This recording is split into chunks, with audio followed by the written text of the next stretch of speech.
নমস্কার। এসবিএন ওয়ার্ল্ডের বিশেষ প্রতিবেদনে আপনাদের স্বাগতম। আজকের প্রতিবেদনে তুলব হাজারো কণ্ঠের প্রশ্ন। চিন্ময় কেন কারাগারে? আইনের চোখে সবাই সমান, আর অপরাধ প্রমাণ না হওয়া পর্যন্ত যে কেউ নির্দোষ, এটাই সভ্য সমাজের দস্তুর। কিন্তু বাংলাদেশের সনাতনী অধিকার আন্দোলনের কণ্ঠস্বর পুণ্ডরিক ধামের অধ্যক্ষ চিন্ময় কৃষ্ণদাস ব্রহ্মচারীর ক্ষেত্রে কি আমরা সেই আইনের সঠিক প্রতিফলন দেখছি, নাকি জামিনের নামে চলছে এক অন্তহীন নাটক? আজ আমরা তুলে ধরব সেই সত্য যা হয়তো অনেকের চোখ এড়িয়ে গেছে। 2024 সালের অক্টোবর মাসে চট্টগ্রামের নিউ মার্কেট চত্বরে একটি পতাকা উত্তোলনকে কেন্দ্র করে চিন্ময় প্রভুর বিরুদ্ধে রাষ্ট্রদ্রোহিতার মামলা করা হয়। অভিযোগ, জাতীয় পতাকার ওপর গেরুয়া পতাকা লাগানো হয়েছে। কিন্তু ভিডিও ফুটেজ এবং প্রত্যক্ষদর্শীদের প্রমাণ কী বলে? ঘটনার সময় চিন্ময় কৃষ্ণদাস সেখানে উপস্থিতই ছিলেন না। তিনি ছিলেন লালদিঘির জনসভায়। এমনকি যে পতাকার কথা বলা হচ্ছে সেটি বাংলাদেশের জাতীয় পতাকাই ছিল না।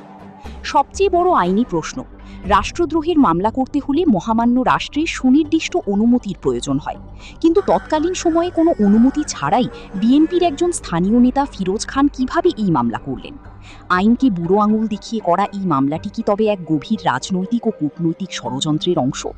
চিন্ময় প্রভুর মুক্তির দাবিতে প্রথম দিকে বহু নামী বেনামী সংগঠনকে মাঠে দেখা গেলেও আজ তাদের অনেকেই নীরব। কিন্তু কেন এই নীরবতা?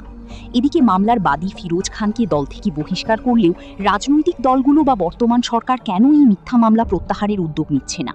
2023-24 সাল থেকে শুরু করে 2026 সালের মে মাস পার হয়ে যাচ্ছে।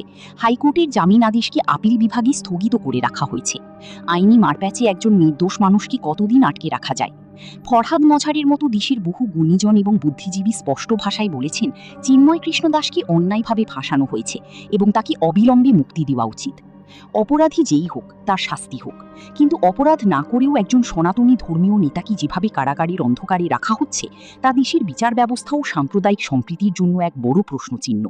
ক্ষমতার দাপুটে সত্যকে হয়তো সাময়িক চেপে রাখা যায়, কিন্তু সত্যের জয়।